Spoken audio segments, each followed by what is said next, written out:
the Seawolf sodium-cooled reactor and superheated steam system proved safe but unreliable in its shakedown cruise, developing serious leaks, an engineering problem that may cost millions to set right.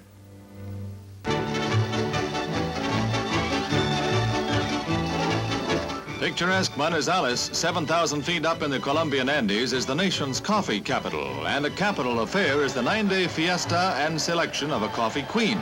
Thousands crowd the town to the rafters, coffee growers, plantation workers, townsfolk, and pleasure-seeking Colombians. Following the parade of floats, the scene shifts as pretty senoritas from 15 South American countries compete for the title. Chosen coffee queen is Annalida Alfaro of Panama. She will be flown to Washington for a White House reception by President Eisenhower.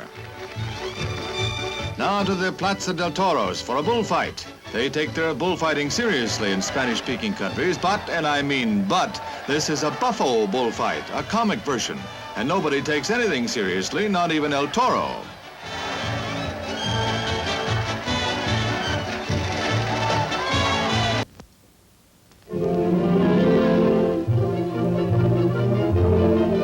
Just outside Detroit is located one of the country's most strategic missiles plants, and for the first time, the Department of Defense has permitted public view of the production of one of the most effective weapons. Here you see the famed Redstone on the assembly line. The missile is put together in 4 sections and measures 70 feet in length when assembled. The rapid production of Redstone is one of the answers to criticism leveled at the government for the lag in the missiles program.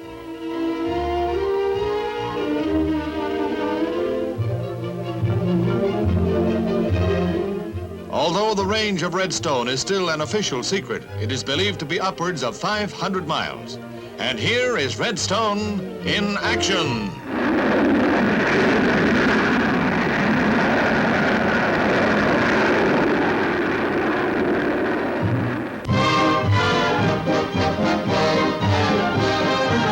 In Tel Aviv, 100,000 Israelis march in protest against the United Nations order to evacuate the Gaza Strip and positions on the Gulf of Aqaba.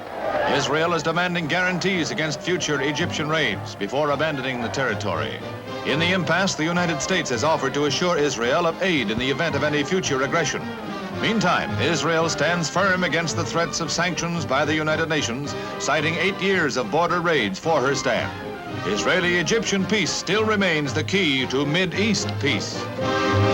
To Beverly Hills for Photoplay magazine's Gold Medal Awards, Master of Ceremonies Ernest Borgnine presents an award to George Nader, Universal International star, as one of the 5 most popular actors of 1956.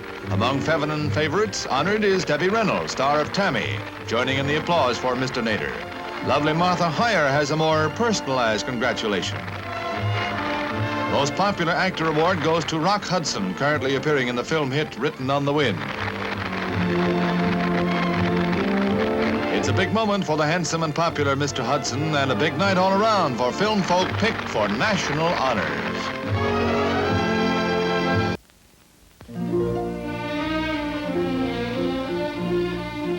Citizens of the new state of Ghana gather for the celebration marking their Day of Freedom from colonialism. What was once the Gold Coast, a British colony, now becomes an independent Commonwealth. Vice President and Mrs. Nixon represent the United States at the 3-day festivities. Native dances and games mark an event of historic importance since Ghana becomes the first Negro colony in Africa to gain its freedom. Premier Kwame Nkrumah chats with Representative Adam Clayton Powell of the U.S. as Ghana's new army passes in review before the American-educated Premier and Deputy Secretary Ralph Bunche of the United Nations. Another feature of the occasion is a beauty contest in which the fairest of the land compete.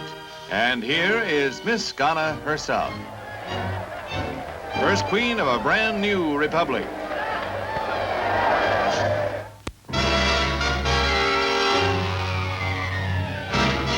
The Navy gasoline tanker Mission, cut squarely in two, lies in shallow water in the Delaware following a collision with a freighter and an ensuing explosion, which could be heard in Maryland 40 miles away. At the time these pictures were made, 9 of the crew members of the tanker, including its captain, were missing. The freighter, the Elna II of Liberian registry, also caught fire but was beached and the flames brought under control. Some of the crew, badly injured and burned in the explosion, are removed by the Coast Guard Army engineer tugs for treatment ashore. the stretch of river known as the Graveyard of Ships takes yet another toll.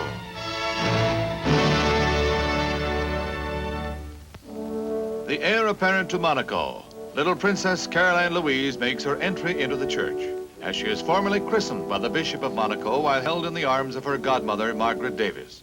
Present is her godfather, Hungarian Prince Festetics.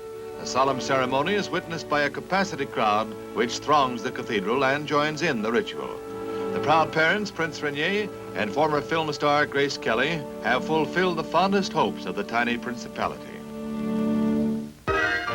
Fun-making and fantasy rule the city as New Orleans celebrates Mardi Gras. The famous, fabulous Rex Parade is one of the high points of the gaiety with which the Crescent traditionally observes the carnival, the last fling of merrymaking before the 40 days of Lent. And as in years past, they celebrate here with a flair practically unique in these United States. Lavish preparation and lusty participation is the formula for Mardi Gras.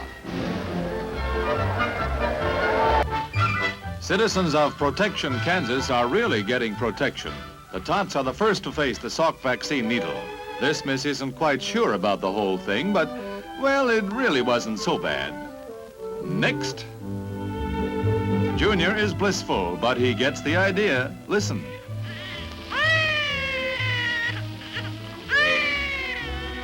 Double trouble, but the twins don't seem to mind. Don't even grind their teeth. Some get a boot out of it. Witness this moppet who has the makings of a great actress. Gideon Bison of Oklahoma and his dad, a medicine man, are putting the Indian sign on polio as they join the protection drive. In the cabinet room of the White House, the president looks on as Thomas S. Gates Jr. is sworn in as Secretary of the Navy, the latest top-level personnel shift in the Pentagon. Glad to have you aboard, says Ike, as his new secretary poses with a proud family. Within the week, Air Force Secretary Quarles moves up to the #2 Defense Department post, replaced by James H. Douglas. And Admiral Arthur W. Radford was replaced as chairman of the Joint Chiefs of Staff by Air Force Chief Nathan Farragut Twining, first airman to hold the nation's top military post. Twining's appointment follows the policy of rotating the job among the services. No major change in planning or policy is anticipated. Other events in the capital included the arrival at National Airport of Lieutenant General Octavio Maza, Chief of the General Staff of Brazil. Full military honors are extended to General Maza, who will carry on staff consultations with United States defense planners during his visit. President Eisenhower was cited for his distinguished contributions to inter-American solidarity by the Pan American Society of the United States. Former Ambassador Sproul Braden, president of the society, presented the Achievement Medal. The Pan American Society has similarly honored each president of the United States since Herbert Hoover, in furtherance of the good neighbor policy. A bouquet of Easter lilies for the First Lady.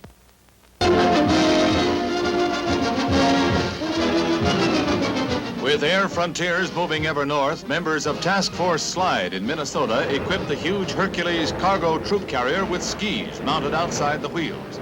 Weighing 62 tons, it can carry a 20-ton cargo at a speed of 350 miles an hour.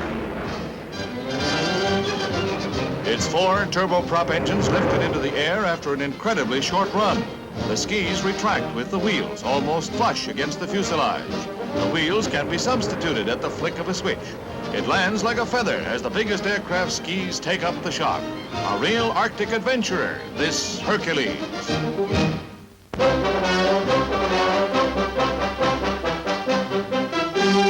Spain celebrates the 18th anniversary of the termination of the Spanish Revolution and victory over communism. The nation's military might, much of it of American manufacture, acquired in return for bases, is on display for the occasion. Senora Franco and her daughter are among the distinguished guests, as is the Generalissimo himself. One of the colorful contingents is made up of the Moorish Guards. As a crack unit of paratroopers passes in review, the Caudillo looks on with pride. 18 years of peace and rebuilding. You've heard of the big story. Well, here's the little story. The first convention of the Midgets of America. Fittingly enough, in Reno, which bills itself as the biggest little city in the world. And there's nothing small time about the reception they give the little people or about the organization itself, which is now campaigning for half fare on trains and airlines for midgets. Other big problems for little people include half-size adult clothing and getting properly sized furniture, especially tables. But the little people of America are going for high stakes now that they're organized. They've got what it takes to climb to their goal.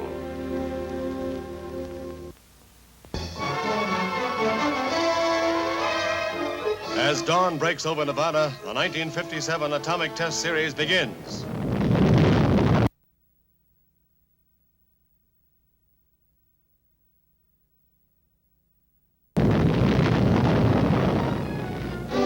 Followed a 12-day wait for weather conditions which would keep fallout at a minimum and scored a complete success.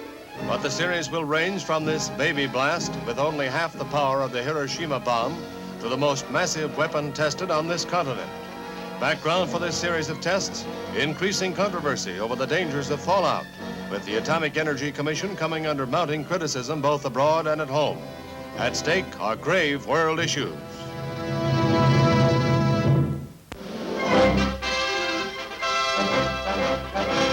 The breath of another century drifts into the port of New York with the arrival of the square-rigged, three-masted Norwegian training ship Christian Radich.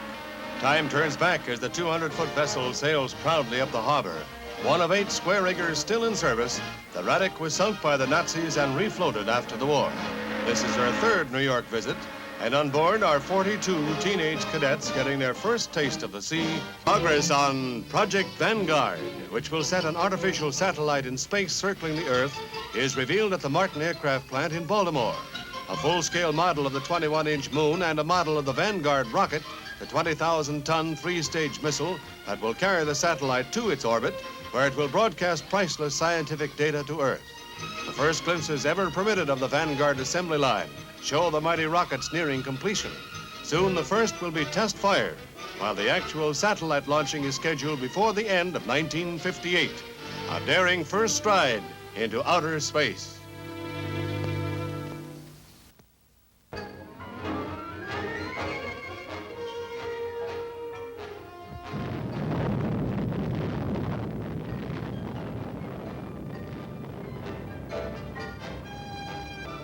Britain fires its first H-bomb to join the United States and Russia as ranking atomic powers. The thermonuclear device was fired high over its target in the Christmas Islands, keeping fallout at a minimum.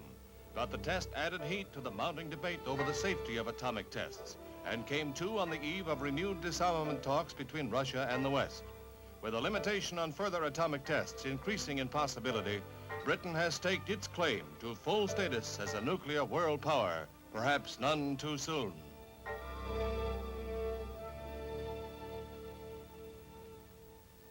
The world was shocked by one of the bloodiest episodes in Algeria's grim and bitter 31-month-old struggle between France and Muslim nationalists seeking independence. This is Melouza, a small native community after the raid in which every male over 15 was lined up en masse before rebel firing squads. These few escaped the raid that signaled a new wave of terrorism in Algeria. Nationalist spokesmen answered denunciations with countercharges of French atrocities, and both sides called for the sympathy of the outside world, which saw ravaged Melouza as symbolic of the savage conflict in which Muslim slays Muslim without mercy in the cause of Arab nationalism. The president's new helicopters practiced landings on the White House lawn in preparation for the job of ferrying Ike between his official residence and National Airport. The president was playing golf at the time, but members of his staff watched the whirlybirds go through their paces. One will airlift the president above the Capitol's crowded streets. The other will carry a Secret Service detachment. One other possible use for the White House helicopters, evacuation in event of emergency. Israel reveals a two-sided Arab policy with a helping hand to its own Arab population. chiefly nomads who have settled down to farming, a painfully poor and hard existence in the harsh Negev desert. But a brighter future is promised by new harvesting combines provided under a government aid program. Despite the skepticism of the oldest inhabitants, new farm machinery and training in soil management will make the desert bloom for Bedouin tribesmen. A huge throng, estimated at well over 100,000, jams Floyd Bennett Field in Brooklyn for the Model Flying Fair. Home-built replicas of conventional craft and also jet planes are entered in the competition, with prizes worth $10,000 for the winners. The air was filled with the buzzing of tiny motors, and one little speedster was clocked at 163 miles an hour, and that's fast for some real planes. Here comes Wrong Way Corrigan.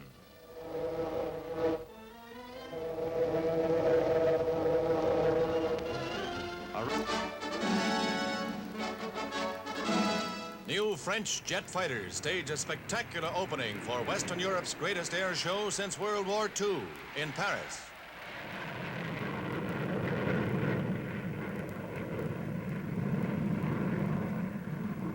France shared honors with 13 other nations. The United States Air Force gave Europe's first public demonstration of mid-air jet refueling, while Russia's twin-jet Tupolev airliner was a center of attention. French aviation went all out to show parity with America and Russia. The supersonic Étendard is claimed to be at least the equal of any first-line jet in the air today.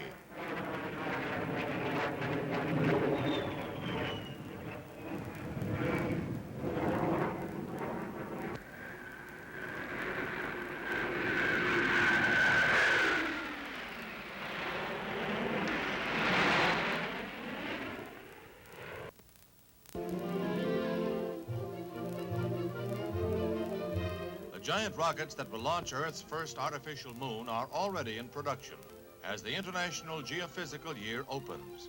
The satellite is ready, an instrument-crammed 20-inch sphere that will communicate with Earth.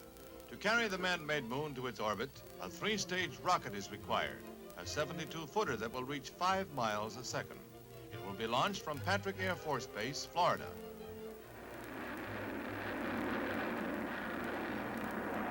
The burned-down first stage drops into the Caribbean. Above the atmosphere, the nose cone is shed. Then the second stage is dropped, height 140 miles. A chain of radar stations tracks the flight. When the third stage cuts in, the speed reaches 18,000 miles an hour. Telescopic cameras will be trained in readiness for the moment the satellite is freed. Its momentum balanced against the pull of gravity to hold it in orbit.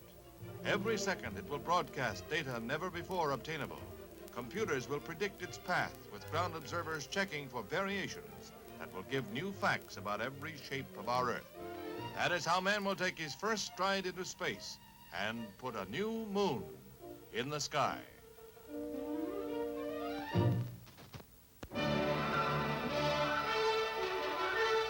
Sail seems to be making a comeback on the high seas, or maybe it's never been away.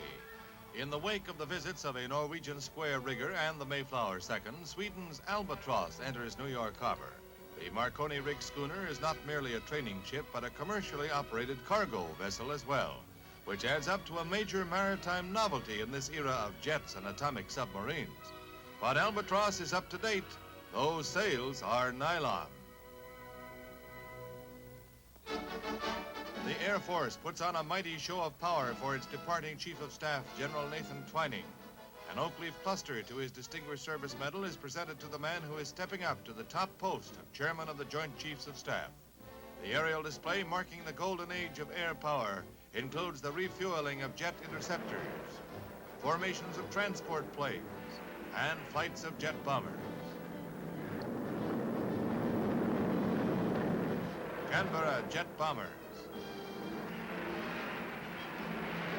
And the mighty 8-jet B-52s. At Fort Belvoir, Virginia, the Corps of Engineers shows off its package power reactor to military attachés of the Washington Diplomatic Corps. It's the first step in a program to develop an atomic power plant that can be transported by air to remote locations. The new reactor can put out nearly 2,000 kilowatts continuously for over a year on a single fuel charge. A major advance in military logistics promises similar strides in peaceful atomic power development.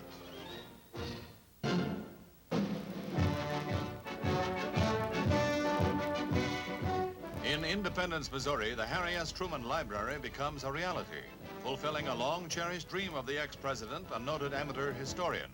A crowd of 10,000 witnesses the Masonic rites of dedication. Mr. Truman and Chief Justice Warren, both past masters of the order, take part in the ritual.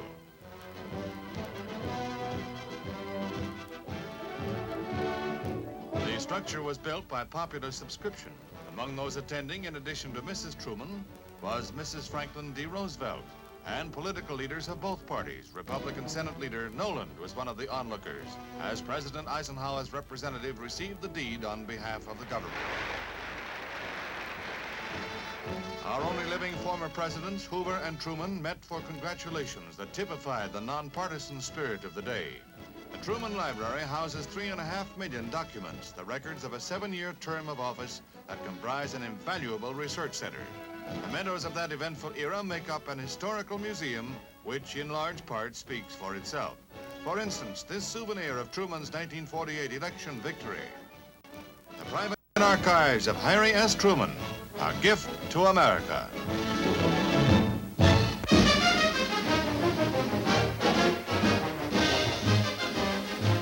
At the Yucca Flats Proving Grounds in Nevada, a plastic balloon carries aloft the largest atom bomb ever to be tested in the United States. As H hour approaches, heavy sunglasses are donned, not only by the engineers in charge of the test, but also by newsmen and cameramen. The seconds tick away. 5, 4, 3, 2, 1.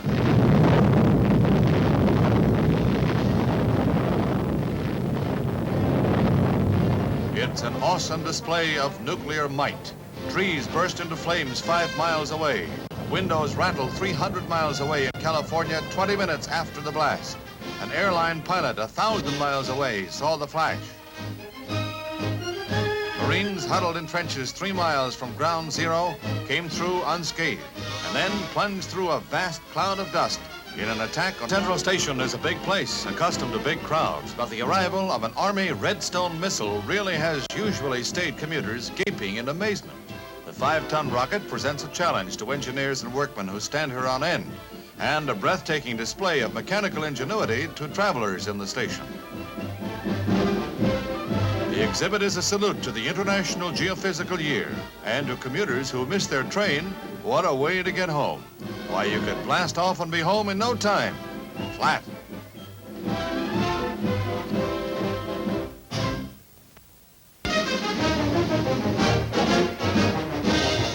9 a.m., Marine Airman Major John Glenn begins an attempt at a supersonic transcontinental flight. His Crusader jet camera plane leaves Los Alamitos, California, headed non-stop for New York with a sister plane. 3 refuelings en route. His companion dropped out at the first.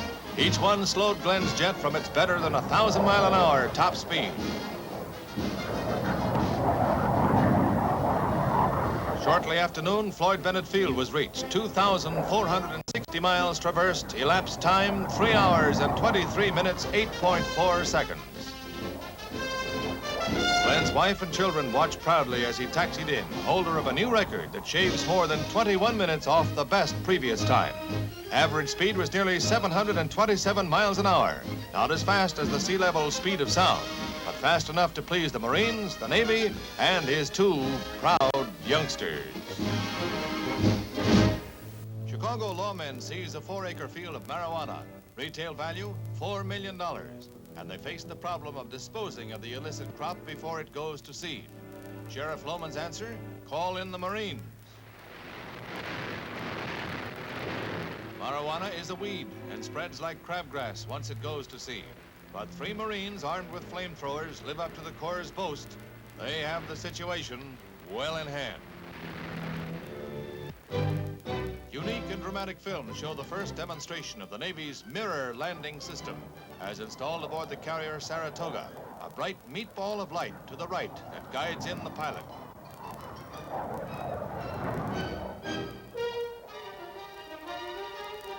curved, optically ground Louis Owens-Ford mirror replaces the old landing signal officer.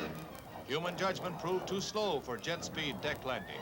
9 years of research perfected this optical system, which has already cut accidents by 1/3 and saved the Navy some $20 million.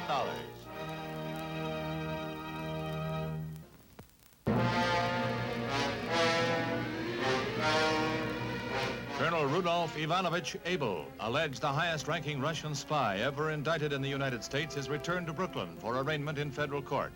Arrested here for illegal entry, he was sent to Texas for deportation. Then a search of his quarters revealed espionage equipment. Deportation was canceled, and Abel faces charges that carry a possible death penalty. Abel posed as an artist and photographer under the name of Emil Goldfuss, with a shop in Brooklyn across the street from the U.S. Attorney's office. Now named as a colonel in the Soviet secret police, after 9 years of spying, Rudolf Ivanovich Abel is brought to the bar of American justice.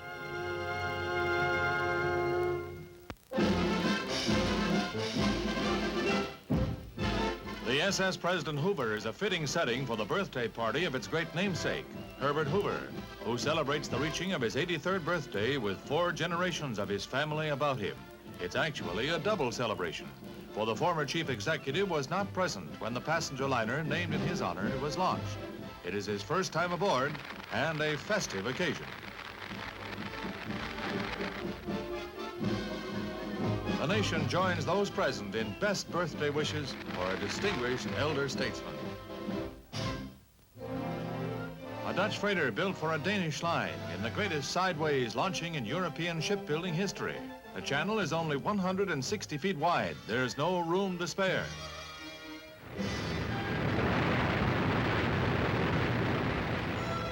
She kicks up a mighty splash on the opposite bank, but the launching is a success. At the Air Force Missile Testing Center, a dummy guided missile takes to the air. It's a stand-in for the giant Snark, developed for use in testing a new mobile launching platform. Similar in size and shape, the dummy is expendable. No need to risk the costly long-range missile in mere tests. A stand-in does the dirty work. And as these Defense Department films show, when it's time for the actual performance, the real Snark blasts off without a hitch.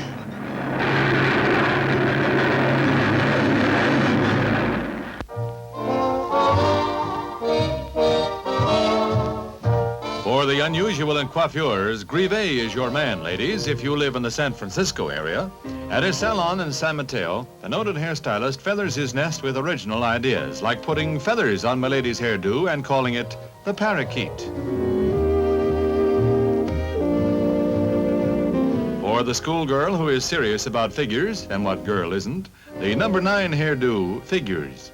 And for the gal who's apt to claw a hairstylist, leopard skins hold her down, while he completes the transformation to leopard woman. Is this the spot to say it's mighty purty?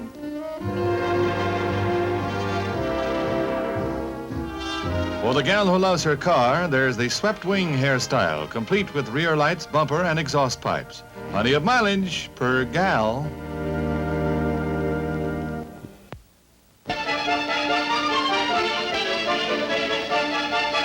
Today, a new moon is in the sky, a 23-inch metal sphere placed in orbit by a Russian rocket.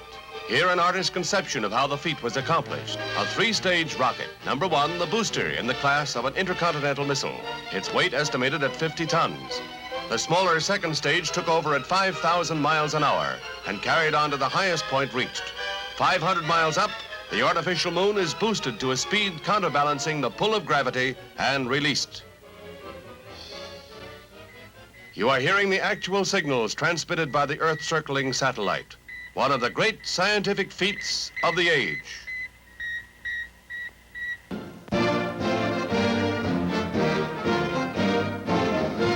President Eisenhower reassures the nation that Russia's success with the first satellite does not indicate a serious lag in American rocket research. Vanguard, for the reasons indicated, has not had equal priority with that accorded our ballistic missile work. Speed of progress in the satellite